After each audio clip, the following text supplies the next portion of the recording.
Mais bonjour tout le monde et bienvenue à Jaser avec Monsieur Couleur. Aujourd'hui, j'ai un artiste dans l'âme, artiste peintre, auteur poésie, Mhm. auteur de romans, Oui. une femme bien équilibrée.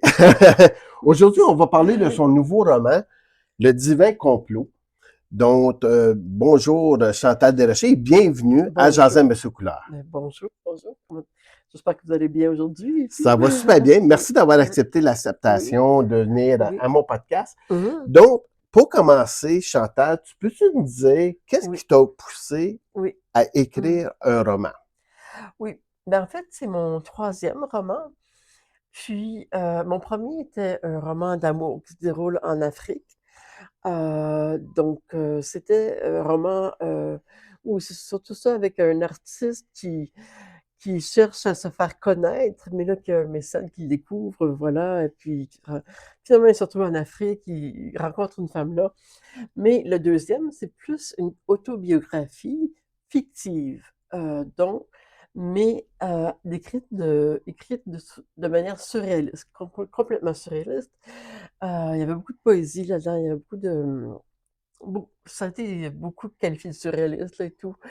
Donc, maintenant, ce livre-là est un peu une espèce d'évasion pour moi, en dehors d'un contexte mondial extrêmement difficile avec la politique mondiale et tout. Je voulais offrir à mes lecteurs et à moi-même, pour commencer, mais à mes lecteurs surtout, un moment d'évasion en dehors de ça.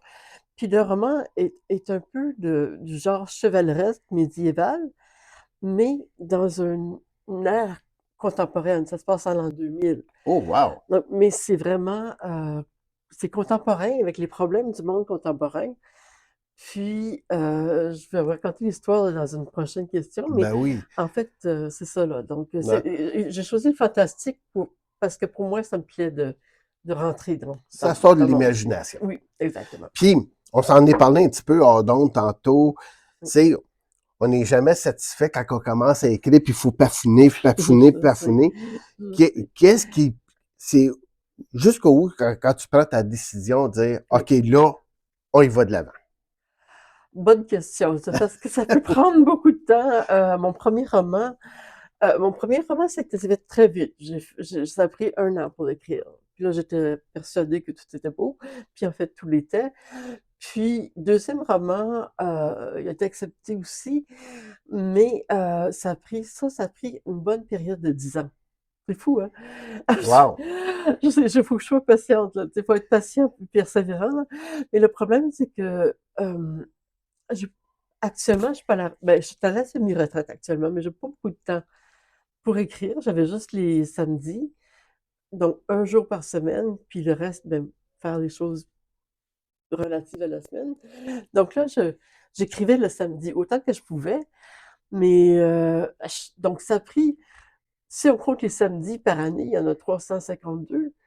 Ah non, pardon, excusez, je suis bonne. 365! Oui, non, c'est ça, je suis bonne en littérature, Mais fait en que ouais, fantastique, ouais, là, en pour en avoir chiffres, une ouais. 10, il n'y a Mhm, rien là. oui, c'est ça. Mais, Puis, si on oui, retourne un peu au divin complot, oui, oui, on, on parle de fantastique, mais on oui, parle quel genre d'histoire? Parle-moi un oui, peu de ton roman. oui. Ben, en fait, le roman, c'est une histoire totalement fictive, basée sur une image que j'ai vue quand j'habitais avec le poète José Claire. J'allais souvent dans son atelier, on avait chacun notre atelier. J'allais souvent dans son atelier, puis lui, il collectionnait des images là, vraiment insolites, surréalistes. Il y avait une des images qui euh, était pas aussi voyante que les autres, mais un jour, je suis passée à côté, puis c'était 3 personnages qui complotaient au-dessus d'un livre. Ça avait l'air de 3 anges, tu sais.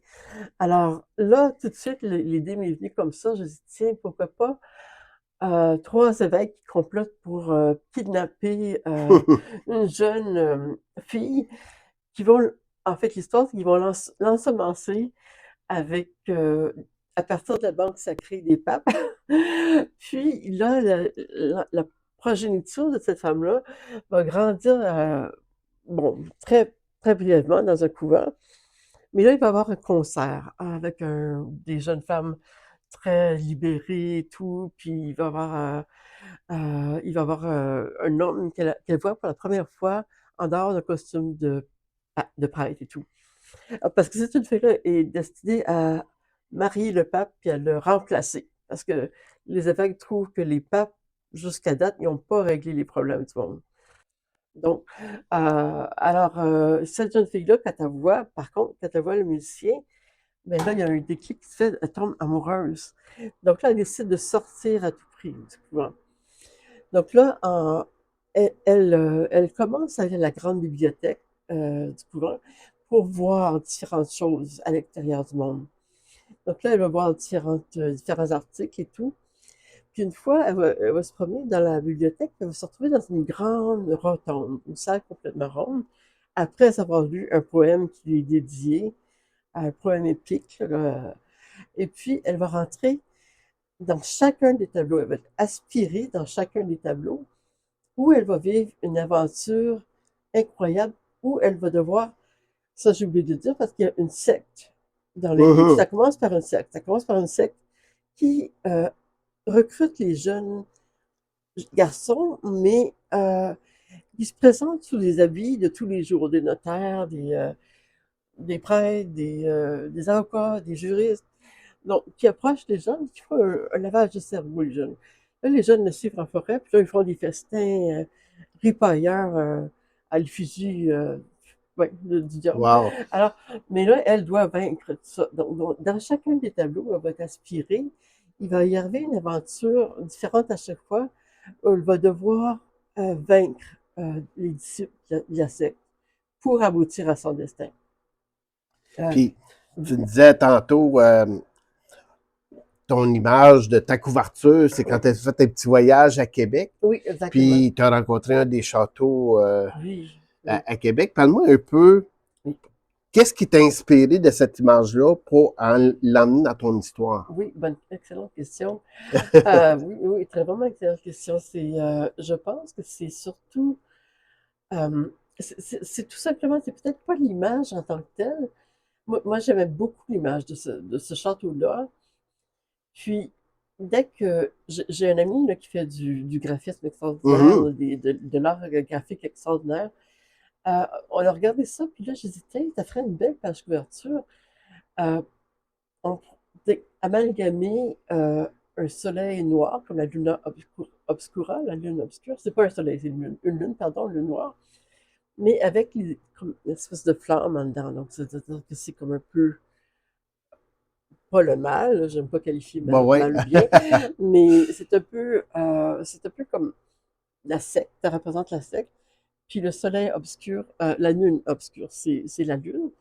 Mais cet ami-là a refait du bleu là-dessus, un peu, il l'a rendu plus poétique aussi. Oui, Donc, exactement. Ben, ça fait un extrait, mais moi, c'est ça, j'ai ça que j'ai vu quand j'ai gardé la couverture. oui, J'ai vu tout de suite comme un genre d'école privée sec. Donc, oui, oui, ça donne une exactement. bonne image Oui, à bon, ton roman. oh, ben, tant mieux. Puis, si on Je va suis toujours contente que dans ça te plaise. l'intérieur de ton histoire, Mhm. parle-moi un peu du nœud, de Oui, l'intrigue de tout ça. oui. Mais en fait, le nœud de l'intrigue, c'est qu'elle doit vaincre les disciples. Mais à travers chaque tableau, un peu comme je disais, elle rentre dans une histoire complètement abracadabrante, complètement farfelue, ou parfois c'est totalement différent. Des fois, elle va rencontrer des transgenres, des fois, elle va rencontrer un couple glamour qui veut se séparer, des fois, elle va rencontrer le prince des fleurs du mal dans une forêt maléfique. Des fois, elle va rencontrer aussi une jeune albinos. Donc, j'ai choisi des personnages dans chacun des tableaux qui sortent un peu de l'ordinaire. Donc, le sixième chapitre, c'est une albinos, c'est avec une albinos africaine. Puis, comme on sait peut-être plus maintenant, là, peut-être, mais autrefois, les albinos africains étaient vraiment mal vus. Il y en a qui étaient sacrifiés. Là, tu sais. Alors, c'est avec une albinos africaine et donc, c'est un garde-chasse qui lui offre une deuxième chance. Donc, elle doit espionner les braconniers là, cachés dans un bunker. Euh, donc, chacune. Et il y a aussi un autre tableau, c'est une demoiselle. Euh, couché sur un récamier qui fume un narguilé d'opium. Puis là, elle possède plusieurs sarcophages. Puis ça, je l'ai vécu. C'était une amie qui avait ça, qui avait 2, 3 sarcophages là, chez elle, égyptiens. Donc là, ce qui va se passer, c'est qu'elle va rentrer dans le sarcophage. Elle va entendre une réunion comme ça. La jeune fille, Marie-Pierre, je l'appelle Marie-Pierre, la protagoniste, elle va rentrer dans le sarcophage, puis elle va voir comme une espèce de messe basse et tout. Là. Donc là, on va voir ce qu'elle va faire. À chaque épreuve, elle est capable de déterminer qui sont les disciples, comment. Parfois, elle le sait après, Mhm. mais toujours son but, c'est de combattre, mais c'est pas la polarisation bien mal, mais combattre le malin, le maléfique. Donc, c'est toujours ça qu'elle doit faire. Ça, c'est le nœud à peu près tout. Mais le Wow. dénouement est très surprenant. Il n'est pas du tout comme on prévoit. Un peu Wow. comme un Puis petit... l'habitude, quand on écrit du fantastique, Oui, on est dans des années, oui, c'est vrai. où j'étais pas encore au monde. Puis Exactement. toi, tu as décidé d'écrire un fantastique, mais dans Oui, les années 2000. oui. Pourquoi? Parce que je trouve vraiment que notre époque a besoin de plus de chevalerie. Moi, je suis une grande romantique, puis j'aimerais... Des fois, là, je rêve de vivre à l'époque de George Sand, où on parle des chevaux, puis... Parce que je trouve les voitures... de voir des voitures passer, c'est pas très... Pour moi, qui est une grande romantique, c'est pas très romantique. C'est utile, c'est sûr, mais c'est pas aussi beau que les chevaux, là. Non, exactement.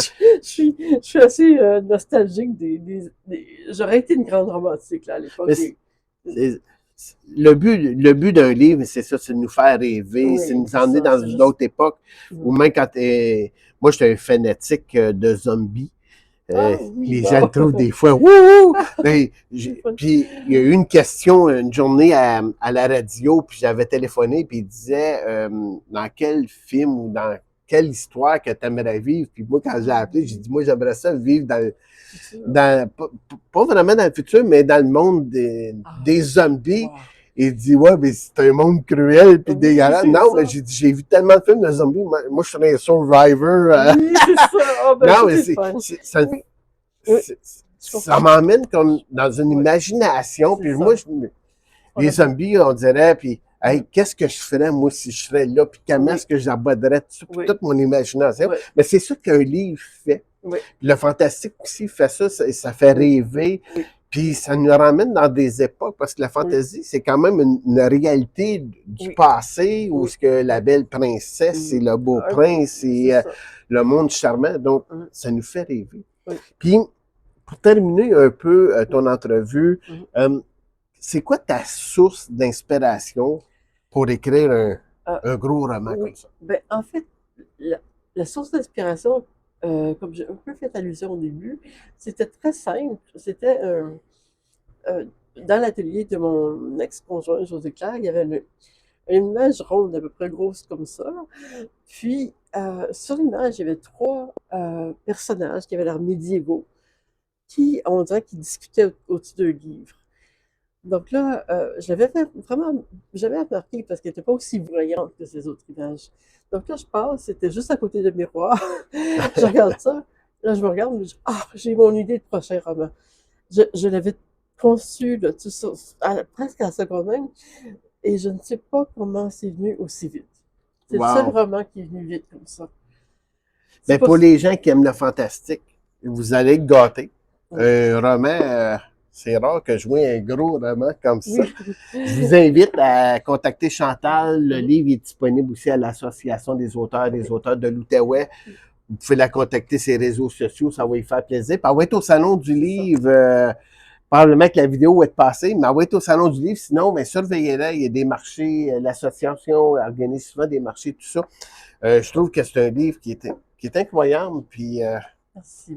je pense qu'on va avoir du fun à lire L'écriture, ça. oui, puis l'écriture est très grosse aussi. Ouais, L'écriture, je mais l'ai faite grosse parce que y a des personnes du troisième âge qui se sont vraiment intéressées à ça, puis ils ont dit, la première édition chez l'éditeur, un éditeur officiel, j'ai publié avec un auteur, était publiée, c'était l'écriture tellement minuscule que les personnes ne pouvaient pas le lire. Donc, je l'ai auto-publié avec mes propres critères. Là. Hein, j'aime ça parce que ça fait différent aussi que le nombre idéal des livres. Ça, on est habitué avec des couvertures différentes. Mais je vous invite. Puis n'oubliez pas, ça vous tente de jaser avec M. Couleur. Faites-moi signe. Bye bye tout le monde. Merci.